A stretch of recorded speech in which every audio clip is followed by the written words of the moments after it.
Hello everyone, this is my next video of my English grammar lecture series. Today the topic is the noun case. The topic is case of noun. See, what's case? Examine these sentences. The first one is John threw a stone. Next is the horse kicked the boy. So what's the difference here? In sentence 1, the noun John is the subject. Okay? It is the answer to the question who threw a stone. Clear? कि first sentence में क्या है, आप क्या देख रहे हो आप कि जॉन थ्रू अ स्टोन. तो who through a stone? John. तो हु का आंसर आपको मिल रहा है कि John through a stone. The group of words threw a stone is the predicate. In my previous videos, I have made you understand what is subject and predicate. So, according to subject and predicate, if we divide this sentence, then John is subject and threw a stone is predicate of this sentence. In the next sentence, the horse is subject and kicked the boy is predicate. So what you have to understand here is the predicate contains the verb threw. अगर हम इसको subject और predicate में बांटे तो John जो है ये सब्जेक्ट है और the through a stone is predicate. Subject के लिए मैं एस लिख रही हूँ, प्रेडिकेट के लिए पी. सेकेंड सेंटेंस में again the horse is subject or kicked the boy is predicate. So what did you learn? कि the predicate contains the verb threw. ठीक है, तो predicate में threw verb है. What did John throw? कि John क्या throw कर रहा है? A stone. Stone is the object which John threw. कि John जो फेंक रहा है वो क्या है? स्टोन है. And stone is called here an object. ठीक है. Next is the noun stone is therefore called the object. है ना. क्या सीखा आपने कि जो सब्जेक्ट है, और पहले आपने सब्जेक्ट और प्रेडिकेट सीखा. उसके बाद है कि जो सब्जेक्ट थ्रो किया, जो काम किया और उससे जो अफेक्टेड हुआ, the noun stone is called the object. तो जो काम करेगा, जो वर्ब होगा, जो काम करेगा और वो काम करने से जो अफेक्टेड होगा, that is called an object. तो पहले सेंटेंस में आपको स्टोन क्या कहेंगे? स्टोन को ऑब्जेक्ट कहेंगे. Okay. Next, the horse kick the boy. Again the horse is subject and kick the boy verb in the predicate. Kick is verb, kicked is verb and kick the boy. What is boy here? In sentence 2, the noun horse is the subject. Okay, you know. It is the answer to the question who kicked. ये किसका answer मिल रहा है आपको कि who, किसने kick किया? तो horse. किसको किक किया? तो boy को. The noun boy is the object. अब जिसको किक किया that is called an object. Okay. It is the answer to the question whom did the horse kick. जिसको, अब यहाँ पे जो ऑब्जेक्ट होगा वो किसका आंसर होगा कि whom did, किसको किया. तो जिसको किया kick, that is called an object. And जो किक किया that is called an subject. That is called a subject. Okay. Let's move again. Next, when a noun और pronoun is used as the subject of a verb, it is said to be in the nominative case. अब आपको learn क्या करना है? आज का जो topic है, today the topic is case. तो दो सेंटेंसेस को आपने देखा है. You understood what is subject and what is predicate. You understood what is subject, what is an object. And here you see कि व्हेन अ नाउन और pronoun is used as the subject, कि जब noun और pronoun है वो subject की तरह verb का यूज होगा तो it is said to be in the nominative case. है ना. तो उसको कौन सा केस कहेंगे? नॉमिनेटिव केस कहेंगे.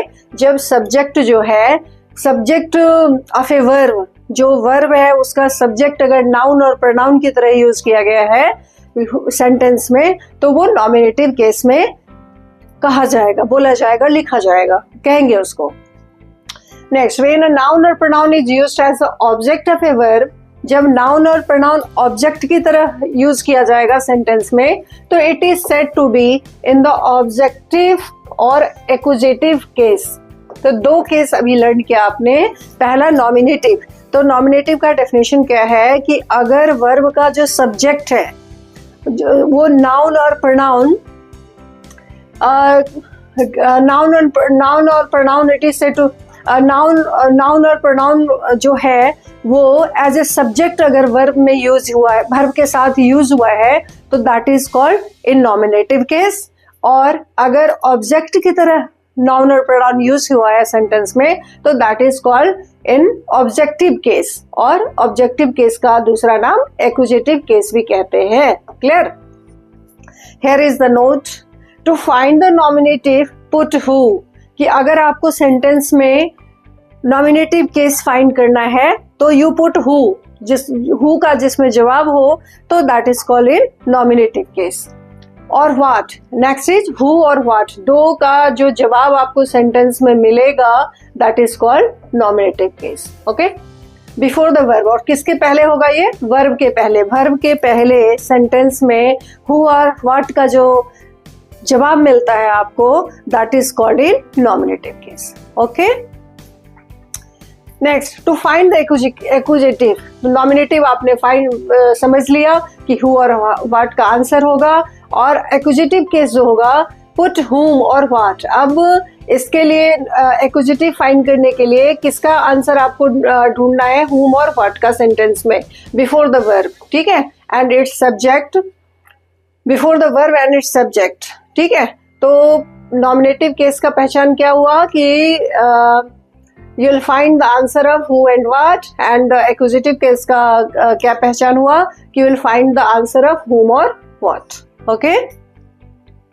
A noun which comes after a preposition, कि noun जो preposition के बाद आता है is also said to be in the accusative case. ठीक है, अगर preposition के बाद noun आया हो तो भी वो किस में कहलाएगा? accusative case में। जैसे see the example, the book is on the desk, है ना, the book is on the desk, तो यहाँ preposition on है और इसके आगे the desk है, तो ये इस definition को fulfill कर रहा है। तो इसको किसमें समझेंगे? इसको accusative case में। Okay, the noun desk is in the accusative case. Desk, the desk जो है ये किस केस में कहा जाएगा? एक्यूजेटिव केस में, govern by the preposition on. तो अभी आपने सीखा था कि अगर प्रीपोजिशन के आगे नाउन आ रहा है तो वो एक्यूजेटिव केस में माना जाएगा, समझा जाएगा। Okay, read the following sentences. Here are two sentences for you to understand. First one is Hari broke the window. What's the object here? Hari broke the window, and the next is the window was broken by, the window was broken. Okay, it will be seen that nouns in English have the same form for the nominative and the accusative. अब क्या learn किया इसमें आपने कि जो noun है वो accusative हो या नॉमिनेटिव हो उसमें कोई चेंजिंग नहीं आया है ना। और जैसे इसमें आप देख रहे हो कि हरी ब्रोक द विंडो, तो यहाँ पे द विंडो जो है ये क्या है? ये ऑब्जेक्ट है, और द विंडो वाज ब्रोकन, तो यहाँ विंडो क्या है? सब्जेक्ट है, तो इसमें कोई चेंज नहीं हुआ, है ना। It will be seen that nouns in English have the same form for the nominative and the accusative. The nominative generally comes before the verb. अब नॉमिनेटिव का पहचान दूसरा क्या है कि ये वर्ब के पहले ही आएगा हमेशा, nominative case, and the accusative after the verb. तो अगला डिफरेंस क्या देखा आपने कि नॉमिनेटिव केस जो है वो पहले वर्ब के आएगा और accusative case after the verb. Now here are two sentences you have to compare. Ram gave a ball. Ram gave Hari a ball. So what is the difference here? Here you find अगर हम इसको subject object में, subject predicate में करें दोनों sentence को, तो Rama is subject है, एंड प्रेडिकेट को अगर हम लेते हैं तो गेव ए बॉल, ये पूरा क्या हो जाएगा, प्रेडिकेट हो जाएगा। अगर सब्जेक्ट एंड ऑब्जेक्ट की बात करें तो ऑब्जेक्ट क्या होगा यहाँ पे, a ball, gave is verb, और ए बॉल जो है ये क्या होगा, a ball is an object, ये क्या है यहाँ पे, ऑब्जेक्ट है। Okay, in the next sentence you see Ram gave Hari a ball, तो here Ram is subject, gave is verb, Hari and a ball both are object. ठीक है, हरी भी यहाँ ऑब्जेक्ट है और ए बॉल भी ऑब्जेक्ट है। ठीक है, तो इस तरह का जो सेंटेंस होगा उसको हम कैसे आइडेंटिफाई करेंगे, in each of these sentences the noun ball is the object of gave, है ना। अब आप क्या देख रहे हो कि यहाँ बॉल ऑब्जेक्ट है, यहाँ भी बॉल ऑब्जेक्ट है, लेकिन यहाँ दो ऑब्जेक्ट्स हैं, एक हरी भी है और एक बॉल भी। तो इस तरह में हम कैसे क्या बोलते हैं, क्या समझना आपको कि in the second sentence we are told that Hari was the person to whom Rama gave a ball. The noun Hari is called the indirect object. अब यहाँ पे जब आपको दो ऑब्जेक्ट्स मिल रहे हैं तो यहाँ तो ये क्लियर है कि ये बॉल है ऑब्जेक्ट, यहाँ हरी जो है ये इनडायरेक्ट ऑब्जेक्ट, इसको क्या बोलेंगे, जब इस तरह का सेंटेंस है, दो ऑब्जेक्ट्स आए हैं तो इसको क्या बोला जाएगा, इनडायरेक्ट ऑब्जेक्ट। ठीक है, आई और ओ लिखते हैं हम यहाँ पे, इनडायरेक्ट ऑब्जेक्ट। ठीक है, और ये हो गया डायरेक्ट ऑब्जेक्ट।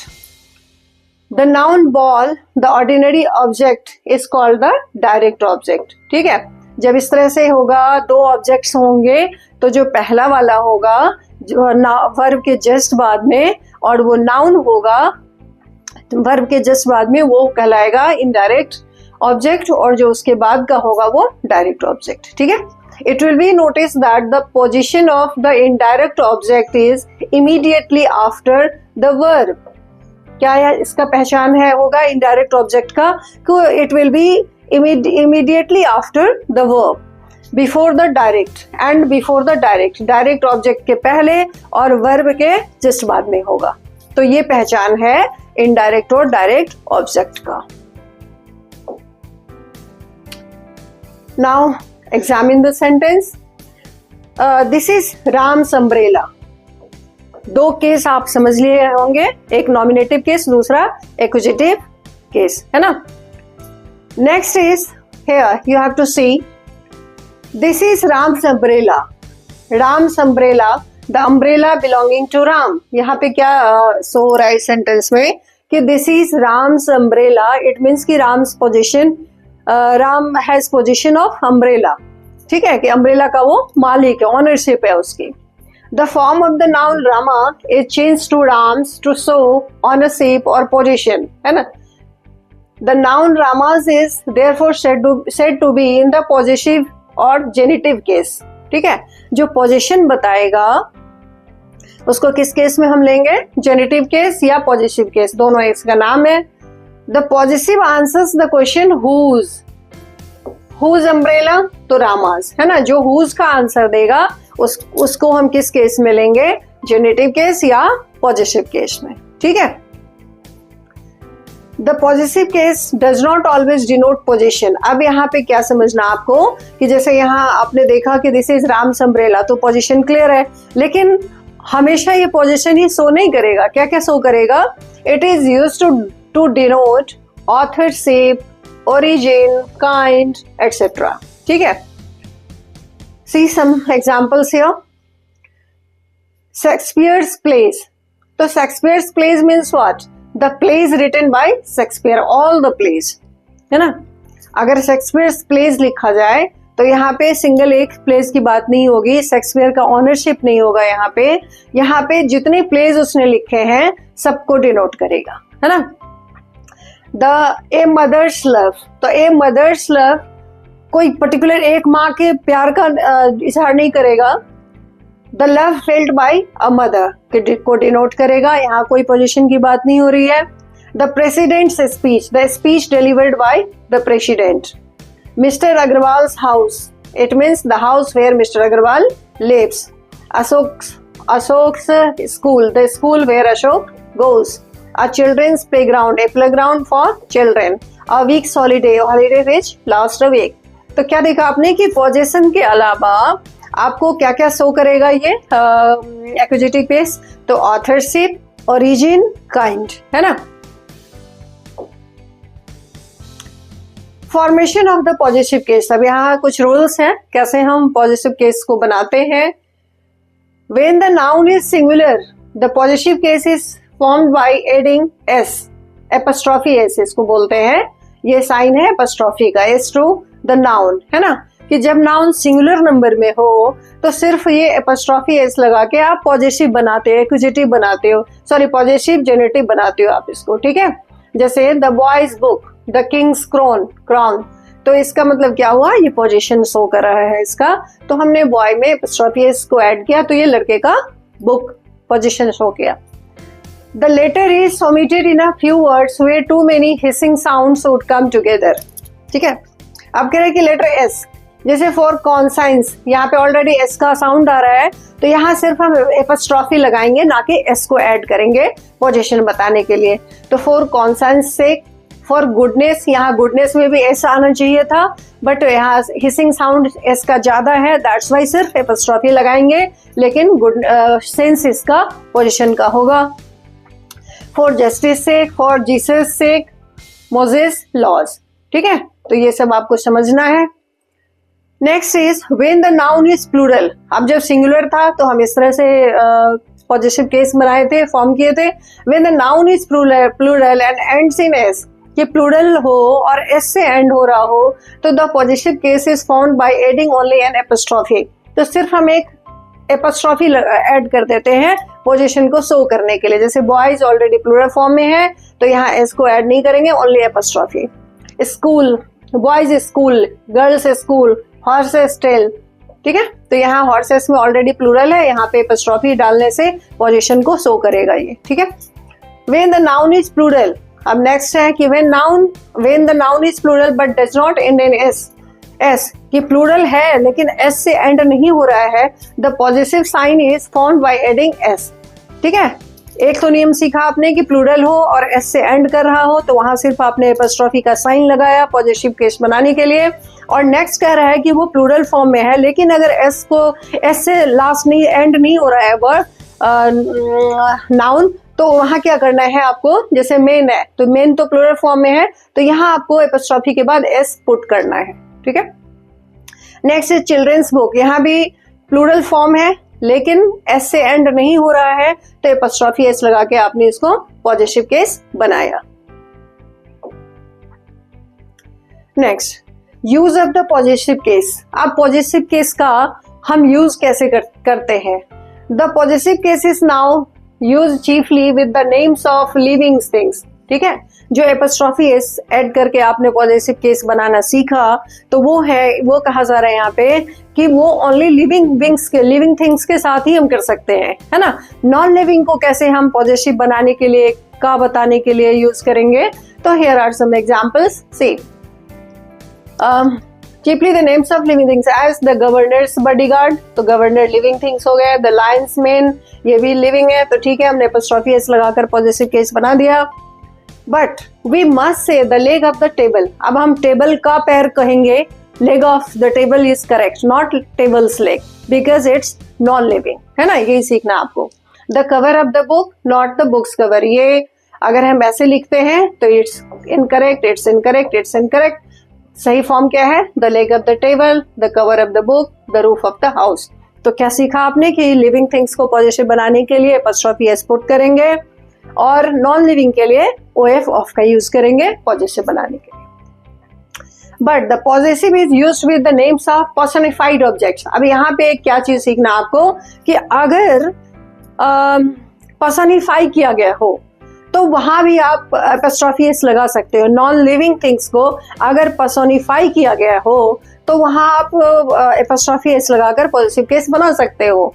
जैसे द पॉजिटिव इज ऑल्सो, जैसे यहाँ पे एग्जाम्पल है इंडियाज हीरोज, तो इंडिया को यहाँ पे पर्सनिफाई कर दिया है ना, India is the name of a country, तो यहाँ इंडियाज हीरोज कह रहे हैं, यानी इंडिया को पर्सनिफाई कर दिया, उसको as a human being treat किया, एज ए कंट्री को लाइफ दिखा, मतलब लग रहा है कि लिविंग है।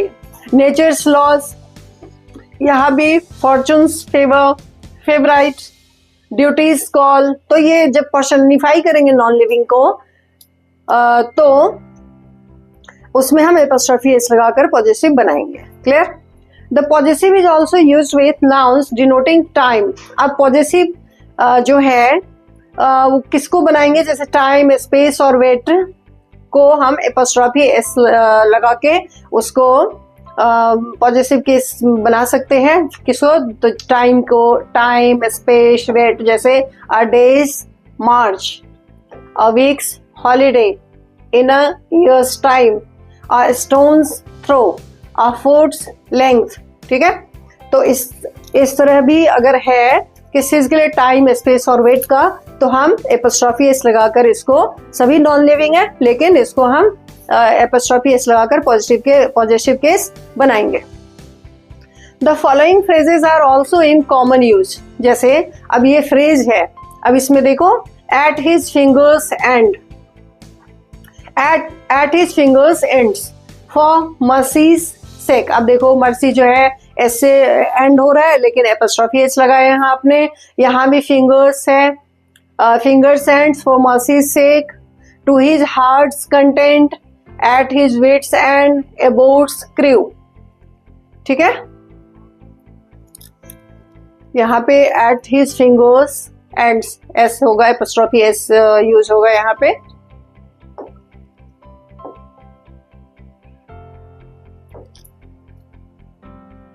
ठीक है, next is the positive of a proper name or of a noun denoting a trade, profession or relationship may be used to denote a building or place or position. अब यहाँ क्या कह रहा है कि चर्च हो, जो बिल्डिंग है, प्रोफेशन हो, रिलेशनशिप हो, या फिर कोई बिल्डिंग हो, उसके लिए कैसे करेंगे, जैसे church, house, school, college, shop, hospital, theatre etcetera. अब इसके लिए हम कैसे इसको पॉजिटिव बनाएंगे, जैसे she has gone to the bankers, sorry she has gone to the bakers, bakers, तो bakers means what, bakers shop है ना, तो यहाँ बेकर्स में हम पॉजिटिव, अब यहाँ पे क्या सेंस बनता है, she has gone to the baker's, तो बेकर्स में यहाँ पे सी का तो कोई पोजीशन नहीं है, बेकर्स के लिए हम बेकर शॉप के लिए बेकर्स का यूज करेंगे। ठीक है, tonight I am dining at my uncle's, तो अंकल्स हाउस के लिए अंकल्स को यूज करते हैं हम। ठीक है, ये चीज समझो आप कि बेकर्स और माई अंकल्स का मीनिंग क्या होगा, बेकर्स मीन्स बेकर शॉप और uncles means uncles house.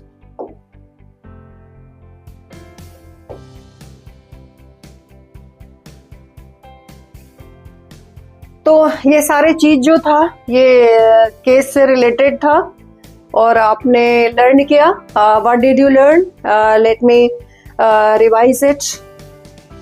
First of all you understood what is case, है ना। There are 3 cases, nominative, accusative and possessive. तो नॉमिनेटिव में क्या सब लर्न किया आपने कि जो सब्जेक्ट है वो नाउन एंड प्रोनाउन होगा। There are many rules, I just give you a short glance. और सब्जेक्ट था ये नाउन और प्रोनाउन, और ऑब्जेक्टिव जो एक्यूजेटिव था उसमें जो नाउन और प्रोनाउन था एज एन ऑब्जेक्ट यूज किया गया था। तो सब्जेक्ट क्या है, ऑब्जेक्ट क्या है, प्रेडिकेट क्या है, सब्जेक्ट क्या है, ये सब सारी चीज लर्न किया आपने। और कुछ रूल्स था, कुछ एक्सेप्शंस थे, वो सब लर्न किया आपने। तो तीसरा जो था वो क्या था, पॉजेसिव केस था। ठीक है, तो today the topic case is over now. I'll be with you in my next video with next topic. Thank you.